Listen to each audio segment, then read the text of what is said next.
My wife's company went public. I wasn't invited to the launch party. Instead, she stood on stage with the guy who made my life hell in high school, held his hand, and told the crowd, "You can all start calling him my husband." She bought his lies, called my dad a murderer, and told me I had to pay for my father's sins by signing away everything we owned. So I walked away and pulled my investment from her company. When she found out, she grabbed the leg of my pants, her voice a ragged cry. "Why did you hide who you are? How would you do this to me? I was with you for 10 years. I kicked her hand away. When you got pregnant with his baby, did you remember those 10 years? When I only knew about Chloe's launch party because her assistant told me. By the time I arrived, the ballroom was packed. There wasn't an empty seat in the house. Chloe was on stage, laughing as she raised a champagne flute, a man seated beside her. She took his hand and stood, addressing the room. For Vance Innovations to get to this IPO, we owe a huge thank you to Derek Shaw. He secured the investment from Summit Holdings, making him a true hero to our company. He'll also be stepping in as our new director of sales. Let's all raise a glass to him. Derek Shaw, a name I'd never forget, even after a decade. I looked at his face, and it was the same one that had shoved my head into a toilet in the 10th grade. A cold dread washed over me, my hands and feet turning to ice. I couldn't believe what I was seeing. Why, after all these years, was he still haunting me? How'd he end up next to my wife, taking my job? An employee who didn't know any better saw their joined hands and joked. Is our CO trying to tell us something? Should we start calling him Mr. Vance? Chloe's assistant quickly whispered to the man, "Don't be ridiculous. The CEO's husband is Mason Kane, our old sales director." Chloe shot her assistant a venomous look and gripped Derek's hand even tighter. "You can call him my husband. And just to be clear, Mason Kane and I are finished. He's been fired. I don't want to hear his name in this office again." Her words hit me like a punch to the gut, plunging me into an icy abyss. The woman I loved more than anything was holding my worst enemy's hand and publicly erasing me from her life. Did that make all the years I'd spent supporting her, loving her, and secretly investing in her company as a primary shareholder of Summit Holdings a complete joke? Watching Chloe and Derek so obviously wrapped up in each other, my vision started to blur. I fought back the tears, forcing them down. Just then, the assistant spotted me at the back of the room and started to raise a hand to wave. I gave a slight shake of my head and turned to leave. I must have looked pathetic, like a stray dog slinking away. I never expected Chloe to follow me out. As I stepped into the street, a hand grabbed my shoulder and yanked me back hard. Her voice was sharp and patient. "Are you trying to get yourself killed? Didn't you see the red light?" I nodded numbly, still in a daze. "I see it now. You should go back inside. You saw everything in there." Chloe crossed her arms. She was a good 8 inches shorter than me, but her posture was condescending. "Good. Saves me the trouble of explaining." She slapped a manila folder against my chest. "These are the divorce papers. You walk away with nothing." "On what grounds?" A bitter laugh escaped me. The pain in my chest was so sharp, it was almost absurd. "You're the one who cheated, and you want me to walk away penniless? You can't be serious." Chloe looked away, avoiding my eyes, as if she knew how messed up it was. Just then, Derek's voice came from behind her. "On the grounds that she's the CEO of a publicly traded company. If Chloe wants to blacklist you in this entire industry, it'd be as easy as stepping on an ant. I'd advise you not to be an idiot. Sign the papers and disappear." He stepped forward and patted my cheek, his smile just as mocking as it was 10 years ago. "You don't want a repeat of high school, do you? Becoming the pathetic loser everyone loves to kick around." I grabbed his wrist and twisted. A sharp crack echoed as his arm popped out of its socket. Ignoring his howl of pain, my voice was low and menacing. "Do you really think I'm the same kid you can push around?" "Let him go." Chloe suddenly swung her hand, slapping me hard across the face. "His mother is dead because of your father. You owe him this. You have to pay your father's debt." My cheek stung, but it was nothing compared to the crushing pain in my heart. I stared at the furious woman in front of me, my voice trembling. "You hit me. For him. I just found out today the real reason Derek gave you such a hard time 10 years ago." She looked at me like I was garbage. "And to think I used to feel sorry for you, defending you like some righteous hero. You played the victim and deceived me for all these years. It makes me sick." My dad had nothing to do with his mother's death. I'd said it 1,000 times, and every time, the words felt hollow and weak. If he had nothing to do with it, why would he kill himself out of guilt? Derek showed me the evidence from the trial. Chloe jabbed a finger at my chest, her words slow and deliberate. Mason, your father was not an innocent man. Derek cradled his injured arm. The son pays for the father's sins. You think 1 year of getting your ass kicked in high school settled the score? Not even close.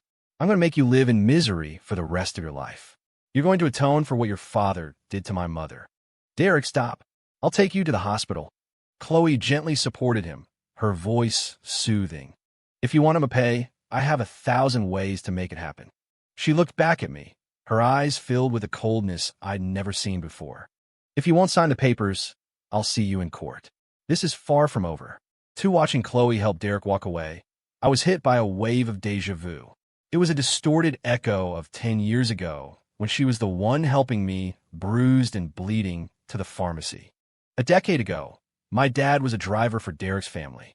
One day, while driving Derek's mother home, he discovered the brakes had failed. He called 911 immediately, but it was too late. He lost control at an intersection. The car slammed into a tree. Both of them were initially unharmed, but the shock of the accident sent Derek's mother, who was pregnant, into premature labor. During delivery, she hemorrhaged and died. They blamed my dad. Why didn't you check the brakes before you drove? The Shaw family pinned her death entirely on him. At the trial, they produced fabricated evidence claiming my father had intentionally sabotaged the car. He was convicted.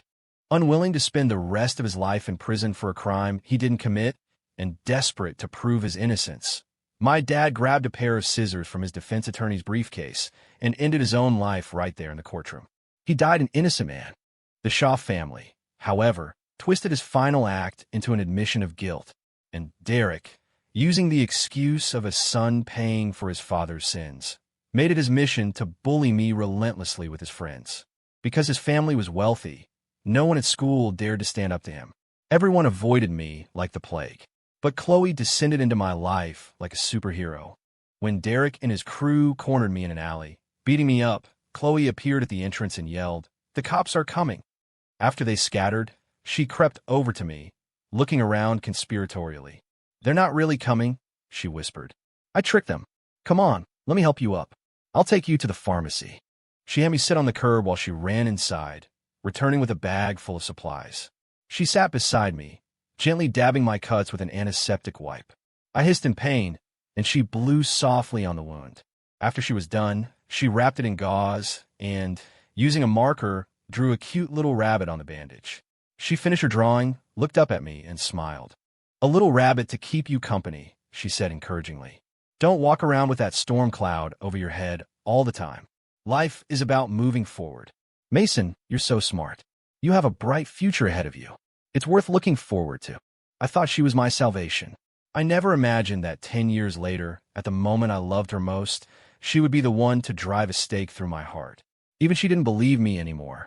I always suspected something was off about the case. Courtrooms have security screenings. How could anyone bring a pair of scissors inside? The entire scenario was illogical. Last year, I finally uncovered something. My dad's defense attorney had received a massive payout right after the trial, then promptly moved his entire family out of the country and vanished. I've been searching for that lawyer for a long time. Just as I was getting close to a lead, Derek reappeared. It was hard to believe it was just a coincidence. With that thought, I called my executive assistant. "I need you to look into Derek Shaw's recent activities. Find out everything you can, including how he got close to Chloe." The next time I saw them was at the Summit Holdings headquarters. I'd accidentally spilled my coffee and had asked my assistant, Grace, to grab a mop. While I was waiting, a mocking voice sounded from behind me. "Mason Kane, you work at Summit Holdings." I turned to see Derek and Chloe standing shoulder to shoulder, their hands clasped together. I tore my eyes away, forcing myself not to care. I saw Chloe give me a complicated look. "He doesn't even have an ID badge. He must be here for a job interview." Derek put on a superior air. "Well, in that case, I'll have to have a word with Mr. Miller. The company can't be hiring scum with your kind of character." 3. Mr. Miller? So, your big achievement of landing the Summit investment was through Scott Miller. Scott Miller was the newly hired COO. I hadn't met him yet, but I had no idea how he'd managed to take credit for my work. Derek's expression soured. That's confidential corporate strategy, not something a bottom feeder like you would have access to. Stop asking questions. You should focus on where you're going to be sweeping streets next, he sneered. Because we have some influence in this industry. Enough to make sure you never work in it again. I smirked. You two must be real power players. You don't believe me? Scott and I were fraternity brothers in college. With our history, a little request like that is no problem for him. Just then, Grace returned with a mop. Without a word, she shoved it into my hands. She shot me a look that clearly said, "You spilled it, you clean it." The nerve of this woman. Resigned, I started mopping up the coffee stain. This, of course, gave Derek the perfect opening for ridicule. So, you're a janitor at Summit Holdings, dressed up in a fancy suit, doing the dirtiest job in the building. As he said it, a passing janitor shot him a dirty look. I flicked the wet mop in Derek's direction, splattering his pants. Looks like you forgot to brush your teeth this morning. Let me get that for you. We're all just trying to earn a living. Who are you to rank people's jobs? It's people like you who look down their noses at everyone, who will never amount to anything. He was furious, pointing a finger at me. You better get on your knees and apologize right now, or I'll make sure you lose even this pathetic cleaning job. I laughed coldly. I'd love to see you try. As soon as I see Scott, I'll take care of it. His eyes darted around, and he changed the subject. I bet you don't know, do you? Chloe's pregnant with my child. She's 3 months along. I stared at Chloe, my eyes wide with disbelief, a raw fury building inside me. At the party, you said you just found out my dad was a murderer. So, what was your excuse for cheating on me 3 months ago? She looked away, a flicker of guilt in her eyes. It was a drunken mistake. You knew he's the person I hate most in this world, and you slept with him. My voice cracked. Chloe, I never did a single thing to wrong you. For a moment, she seemed moved. I just made a mistake anyone could make. Derek cut her off. Chloe, it's not your fault. A lowlife like him doesn't deserve love. I took a deep breath, steadying myself. We supported each other for 10 years. Out of respect for that, I was going to let go of the pain you caused me. But since you've chosen to be this cruel, I'm withdrawing whatever kindness I'd left for you. Her voice turned to ice. Same here. Don't expect any mercy from me. Chloe, don't do something you'll regret. She suddenly exploded. Regret? The only thing I regret is marrying the son of a murderer. It was laughable. After all our years together as husband and wife, she still believed the word of an outsider over mine. Fighting back the stabbing pain in my chest, I turned to my assistant. Grace, cancel our investment in Vance Innovations and get our legal team on the phone. I want them to prepare for my divorce proceedings with Chloe Vance. The objective is to ensure she walks away with nothing. Derek burst out laughing. You, a janitor, are giving orders? Cancel investments? Call the legal team? I think we need to call a psychiatric hospital and have them come pick you up. Who are we sending to the psych ward? A burly man with an unfamiliar face walked out from the COO's office. This had to be the new guy, Scott Miller, the one Derek had been bragging about. I was about to confirm with Grace, but she had already disappeared to put the mop away. Upon seeing Scott, Derek transformed into a fawning sycophant, rushing forward to shake his hand. Scott, my man, Vance Innovations would never have gone public without your help securing the investment from Summit. Chloe and I came here today to personally thank you and to discuss our future collaborations. A shrewd glint appeared in Scott's eyes. Hey, anything for fellow alum. But you know, I can't exactly work for free. So about that future collaboration, Derek understood immediately. Shielded from view, he discreetly slipped a bank card into Scott's pocket. This is a thank you for the last investment, he whispered. If you can lock in our future partnership, there's plenty more where that came from. Scott nodded, satisfied. I couldn't watch anymore. You're the new COO, Scott Miller? I asked. He seemed annoyed that I'd used his full name, frowning as he asked. I am. Who are you? He's just a janitor. Don't worry about him. Derek interjected, then turned to complain to Scott. But seriously, Scott, the hiring standards for your maintenance staff are way too low. This guy's dad was a murderer, and he just assaulted me with a mop. How can someone with that kind of character be allowed to work at Summit Holdings? Scott looked me up and down, his tone dripping with sarcasm.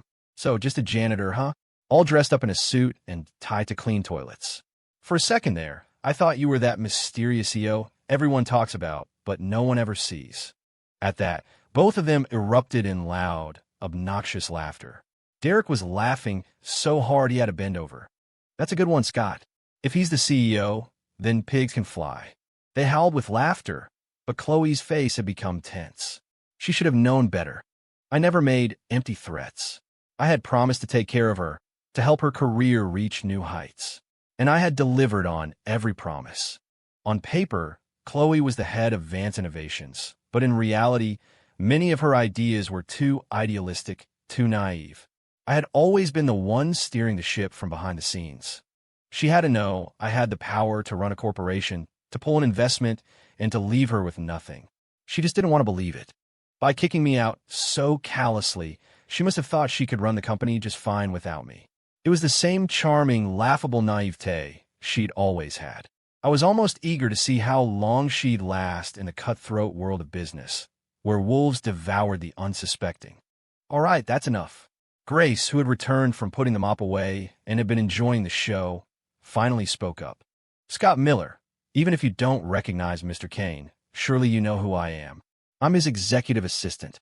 My assistant may be young, but when she got serious, she had an intimidating presence. Scott's laughter died. Of course, Miss Conrad. I recognize you. You conducted my final interview. Don't remind me, Grace said through gritted teeth. It just makes me look like a terrible judge of character. Scott looked awkward. Ms. Conrad, what brings you down here today? To inspect the janitorial work. Grace looked at him completely deadpan. I'm his executive assistant. That means wherever Mr. Kane is, I am. You idiot. Scott paused, the gears slowly turning in his head. Finally, it clicked. His eyes widened in panic as he met my gaze. You're Mr. Kane? Impossible. How could he be Mr. Kane? He's just a piece of trash that Vance Innovations threw out, Derek sputtered indignantly. Scott shoved Derek away from him. Are you trying to ruin me? He hissed. Sensing that I was clearly not on good terms with Derek, Scott scrambled to explain. Mr. Kane, sir, I had nothing to do with the investment in Vance Innovations. It was at a college reunion, and Derek mentioned he was looking for an investment from Summit. I had just been hired here, and after a few too many drinks, I started bragging, telling him I could make it happen. I never expected the company to actually invest the next day. Derek assumed it was my doing, and I was weak. I just went along with it. I let out a self-deprecating laugh. Of course I know you didn't arrange the investment. I was the weak one. I was the one who pushed to invest in Vance Innovations.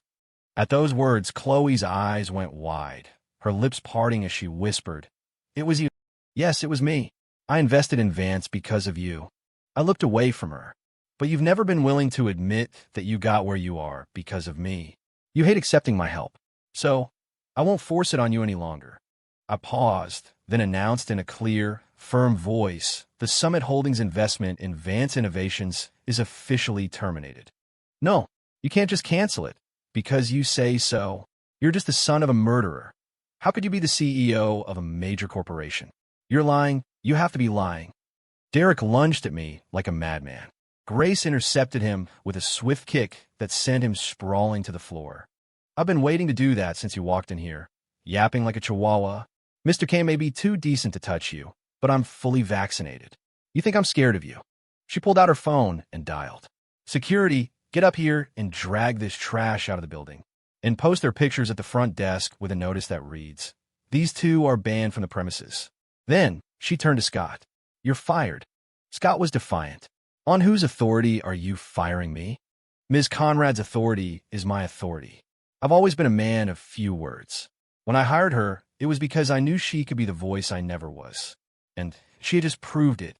All three of them were unceremoniously escorted out of the building by security.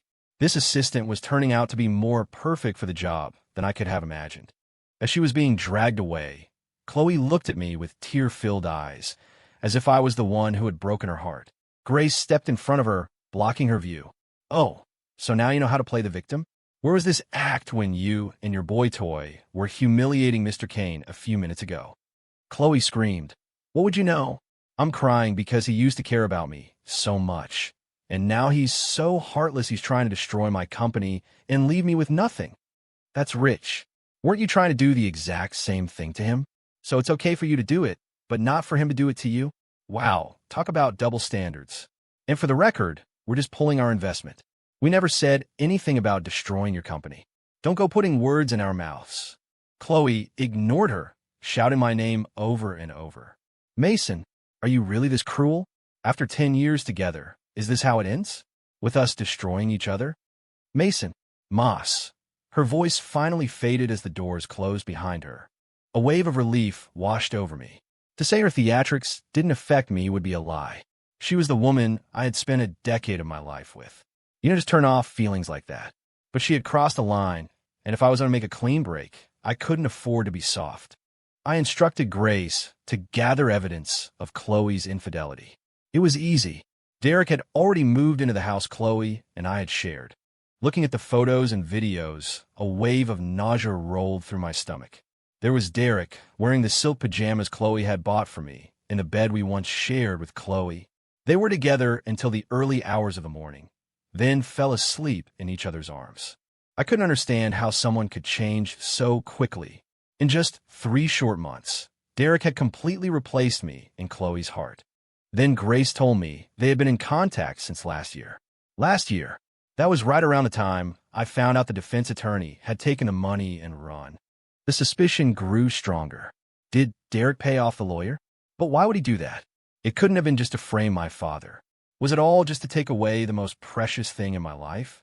Did he get close to my wife to stop me from digging into the truth of what happened all those years ago? I brought that question with me to court. On the day of our divorce hearing, Derek was there with Chloe.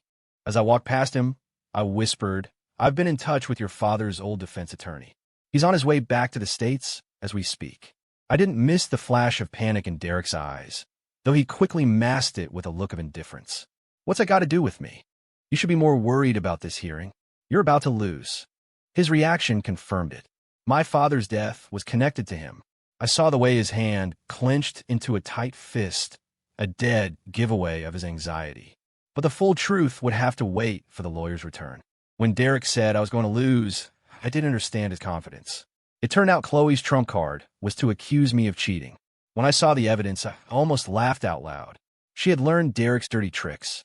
Knowing the proof of her own affair was irrefutable, she claimed that I had cheated on her first, that Grace was my mistress. She even brought in a witness who claimed our affair started 2 years ago. The man on the stand said, the day Ms. Conrad started, I personally heard inappropriate sounds coming from his office.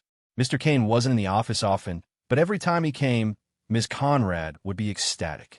Then they'd go into his office together, lock the door, and you wouldn't see them for hours. You could always hear them laughing in there. I recognized him. He was a longtime employee, but I remembered him being caught stealing a coworker's yogurt from the office fridge. I made him buy the guy a new case of yogurt and let the matter drop. He was clearly the type to be swayed by petty gains. Derek must have paid him to lie.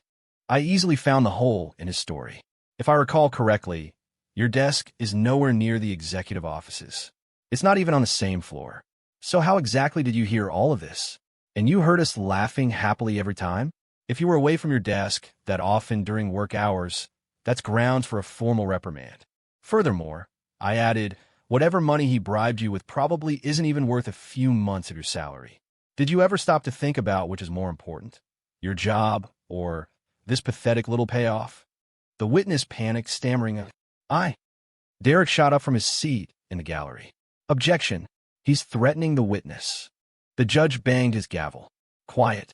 The testimony is inconsistent. It cannot be admitted as evidence. Chloe, however, was undeterred. We have more proof. Screenshots from Ms. Conrad's personal social media account. 7 of the screenshots were projected for the court to see. Join my idol's company today. I'm officially his executive assistant. So excited. Idol doesn't come into the office much. Kinda lazy. My fantasy is crumbling a little. OMG, found out he's been working at his wife's company all this time. He's one of those guys who is completely devoted to his wife. Okay, my idol is officially the best. Idol just got cheated on. This is his villain origin story. Hope he stays strong. His wife actually brought her side piece to the office to humiliate him. What a pair of scumbags. I need to get some epic revenge for my idol. He glanced over at Grace. Her face was bright red, and she was staring at the floor. Well then, she really did post that, Chloe's lawyer added. Furthermore, our investigation has revealed that Grace Conrad is, in fact, the daughter of the Conrad family, heiress to the Conrad Group fortune. Why would a woman of her standing, who could be living a life of luxury, take a job as Mason Kane's assistant unless there was something personal between them? Now I was the one in shock. She was a Conrad heiress? The Conrad Group, the multi-billion-dollar conglomerate? I pinched myself to make sure I wasn't dreaming. Grace quickly stood up to defend herself. It's true that I look up to Mr. Kane as a role model, but we have a strictly professional relationship. I was a freshman in college when he was a senior, and the story of how he built his first software company from his dorm room was legendary on campus. I wanted to be as successful as him, so I saw him as my idol. The posts you see are no different from what any fangirl would write about her favorite celebrity. Does that mean every fan is having an affair with their idol? The courtroom was silent. Standing there, so eloquent and fierce in my defense, she seemed to be glowing. In the end, Chloe's case was dismissed. The judge ruled in my favor, and she was forced to walk away with nothing. Outside the courthouse, I asked Grace, when Chloe and Derek came to the office, you waited until the very end to reveal who I was. Was it your idea of epic revenge? She looked guilty. Well, that's how it always happens in the novels, right? You have to let the villains humiliate the hero as much as possible, so that when his true identity is revealed, their regret and fear are that much more satisfying. It makes for a better takedown. Reading novels on company time. I'm docking your pay, I said without missing a beat. She bristled. You were never in the office. What was I supposed to do? Of course, I read a few novels. A corner of my mouth turned up. Uh-huh, so you admit it. I was just bluffing. The heiress to the Conrad fortune working for me. Tell me, were you trying to steal corporate secrets? She practically exploded. No, my family is worth billions. Why would I need to steal your secrets? I clutched my chest. Ouch, that one hurt. Just then, a voice called out from behind me. Mason, I knew that voice all too well. It was Chloe. I didn't want any more drama, so I picked up my pace. But she came running after me, stumbling, and finally fell against me. I fought the instinct to steady her and tried to step away, but she grabbed the cuff of my pants, her voice a ragged sob. Why'd you hide who you were? How could you do this to me? I was with you for 10 years. I kicked her hand away. When you got pregnant with his child, did you remember those 10 years? And for the record, Summit Holdings was my inheritance from my mother. You were always too proud, too unwilling to accept my help or admit that I was more successful than you. What was the point in telling you? And you can guarantee there's nothing going on between you and that woman. Chloe shrieked. I know that look in her eyes. She's in love with you. My gaze was cold. Chloe, I can tell you with absolute certainty that when it comes to you, my conscience is clear. 8. She still didn't think she had done anything wrong. The shares in Summit Holdings were my inheritance.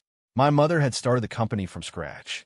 She and my father, though deeply in love, had been separated by distance for years due to her work. The strain led to their divorce. She only rushed back when she heard the news of my father's supposed suicide. I'll never forget the way she collapsed, her cries echoing with a grief that shattered the world. She was the only other person besides me who believed in his innocence. After her tears ran dry, she threw herself back into her work, operating like a machine, more relentless than ever before. But I knew the truth. After my father's death, she was a ghost, her smile gone forever. Years of relentless work and unspoken grief took their toll on her body. When she finally handed the company over to me, she had renamed it MNC Ventures for Mason and Chloe. Chloe is a good girl, she had told me, her hand frail in mine. When everyone else turned their back on you, she was the only one who stood by your side. Don't you ever fail her. Don't make the same mistakes your father. And I did and live with a lifetime of regret. How ironic those words seem now. The girl who had once stood with me against the world was now pregnant with my tormentor's child and had pinned all the blame on me. I was done. Ignoring her cries, I turned and walked away. As we left, I told Grace, effective immediately, MNC Ventures is to be renamed Kane Industries. Huh? Grace blinked. Then her eyes lit up with a sudden, beaming smile. Really? I didn't understand why a simple name change would make her so happy until I saw the new corporate letterhead. It read, CK Holdings. I sent Grace a text. I said Kane Industries. How did it become CK Holdings? Grace. Oh, my bad. But C and K sound so similar. It's not totally my fault. I laughed. Are you saying this is my fault? Grace. I would never. I'll change it right now. I thought for a moment, then stopped her. Forget it. Leave it as CK Holdings. You've done a lot for this company when I wasn't around. And starting next week, you're no longer my assistant. Grace panicked. What do you mean? You're firing me just because I messed up the name?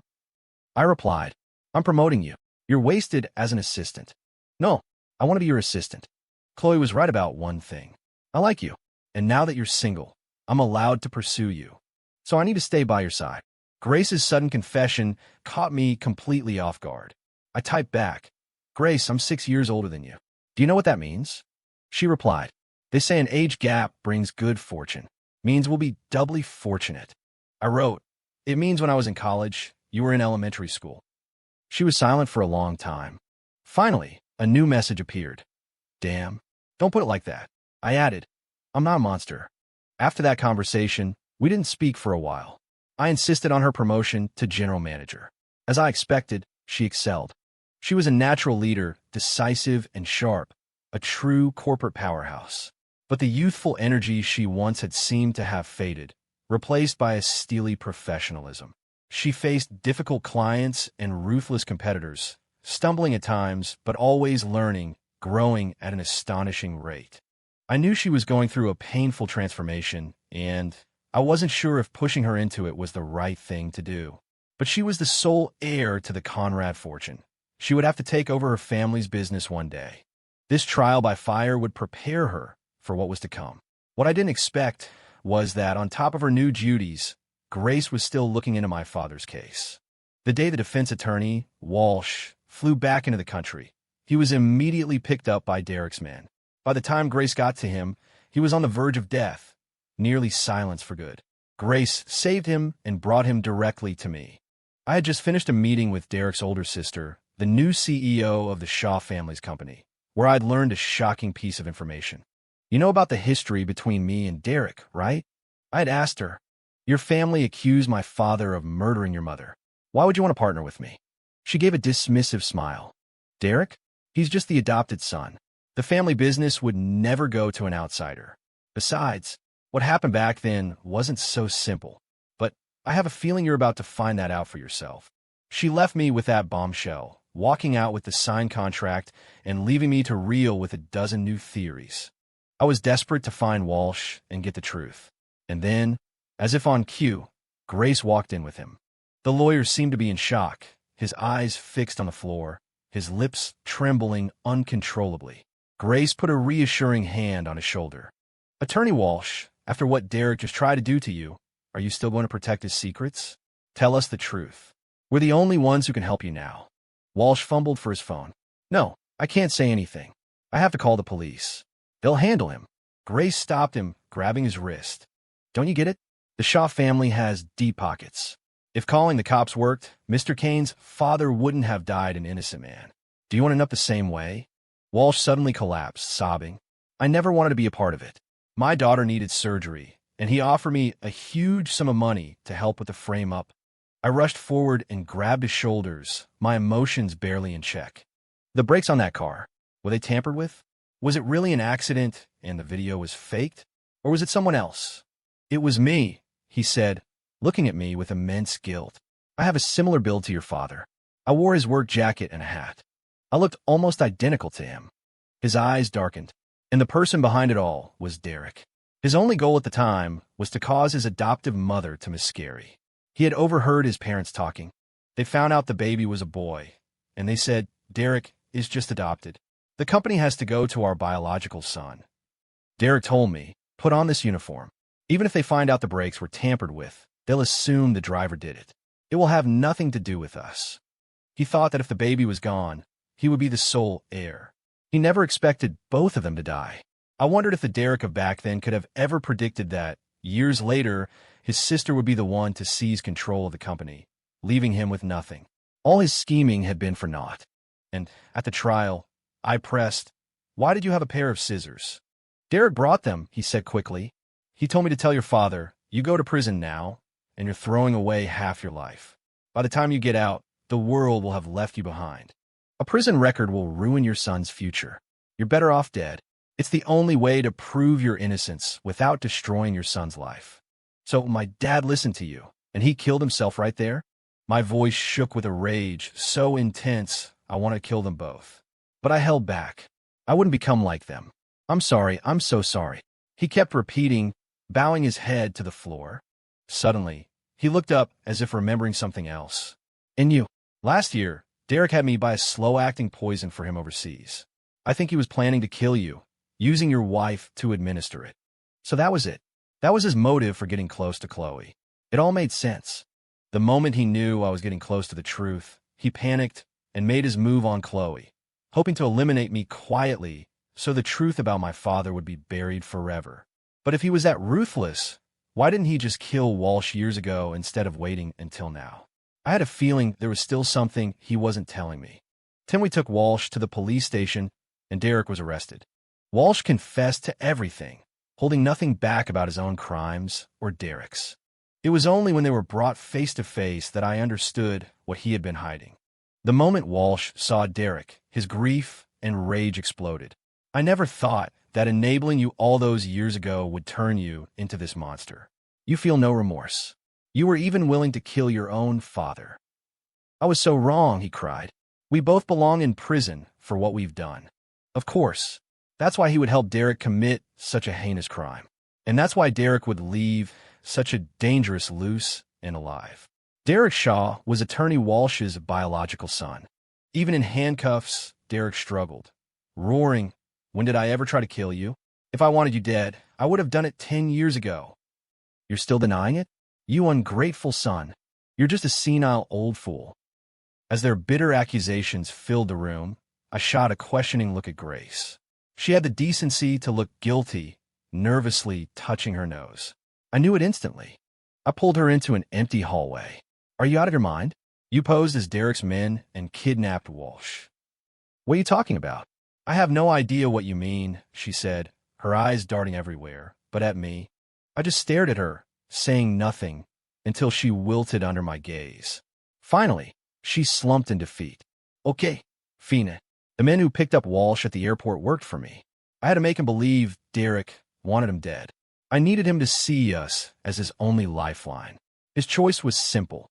Tell us the truth or get killed by Derek.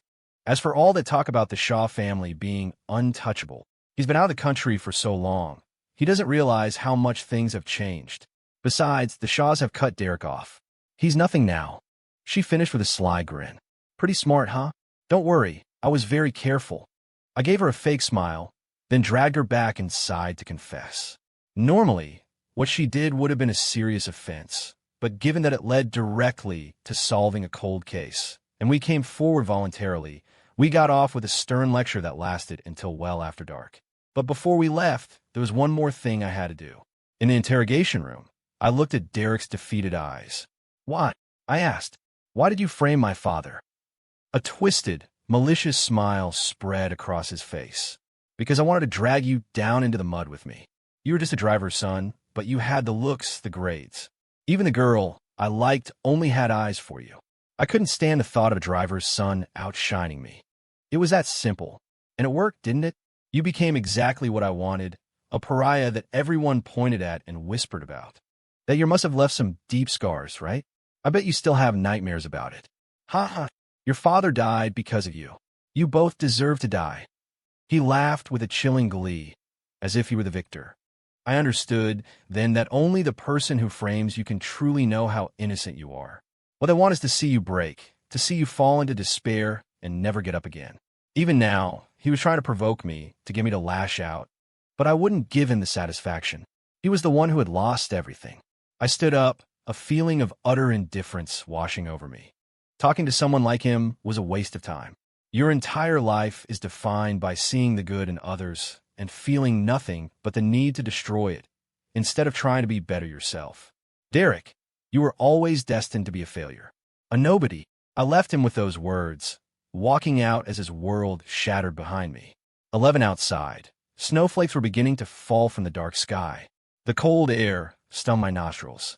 I thought of my mother on her deathbed, clutching my hand, her last words a desperate plea. You have to clear your father's name. Today, with Grace's help, I had finally fulfilled her dying wish. Grace, thank you, I said, looking down at her. She was shivering, her teeth chattering from the cold. She casually wiped a tear from the corner of my eye and pulled me forward. Come on, drama queen. Let's not stand here getting sentimental. If we don't move, I'm going to freeze to death. She hailed a cab, and we both slid into the back seat. To the nearest hospital, please, she told the driver. What for? I asked. Grace reminded me. That creep Walsh said Chloe was poisoning you. Remember? We need to get you checked out. You don't need to. I never poisoned you.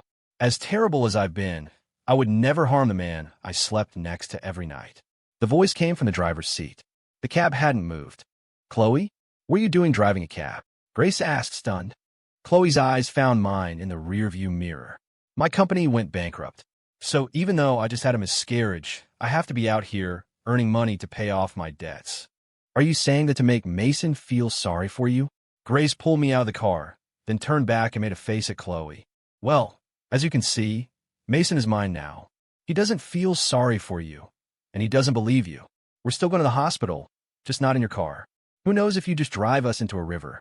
With that, Grace linked her arm through mine and strode away, purposefully raising her voice in a syrupy, sweet tone. Let's go, Maze. I couldn't help but laugh. What was all that about? She pouted. Don't tell me you're still hung up on her. Not a chance, I said, my voice firm. Good. Then she needs to get the message. She was playing the victim card back there, hoping you'd bail her out. You saw that, right? Honestly, no, I didn't, I admitted. Grace's face fell, and I quickly added, but I wasn't going to help her anyway. Okay, you're not completely hopeless, she said with a satisfied humph. That's the man I like. She looked at me for a long moment, a brilliant smile spreading across her face, her eyes curving into crescents. She was like a firework bursting against the winter sky, a sudden, beautiful explosion in my heart. My pulse quickened, and my breathing grew shallow. I quickly looked away, grabbing her wrist and pulling her in the opposite direction. We need to get to the hospital. Now, I think I'm having heart palpitations. Grace panicked and had the hospital run a full battery of tests on me. The results came back completely normal, except for slightly elevated blood sugar. Grace described my symptoms to the doctor, who shot me an exasperated look. Are you two trying to rub your relationship in the face of us single people? It's perfectly normal for your heart rate to increase when you're around someone you're attracted to. It's called having a crush. You're a grown man. Stop acting like a clueless teenager. I wanted the floor to swallow me whole. Grace, on the other hand, was ecstatic. Mason Kane, you like me. Why didn't you just admit it? You're such a coward. I watched her bouncing on the balls of her feet like an excited little rabbit. Realizing I'd been completely owned by my own words, I sighed in resignation. Fine, I'm a monster imatered. She didn't hear me. What did you say? I reached out and pinched her cheek, giving in. I like you, okay? Her eyes sparkled. Since when? I thought about it. I don't know. Maybe it was when I found out you conned a confession out of Walsh for me. Or maybe it was just now, when your smile lit up everything. Or maybe it was every time you were so honest and unafraid to tell me how you felt. Honestly, I said, when a girl as amazing as you is chasing a guy, how could he not fall for you? She beamed and planted a quick, happy kiss on my cheek. And there was again, the palpitations. At that point, the doctor finally lost his patience. He gritted his teeth and roared, "For the love of God, get a room."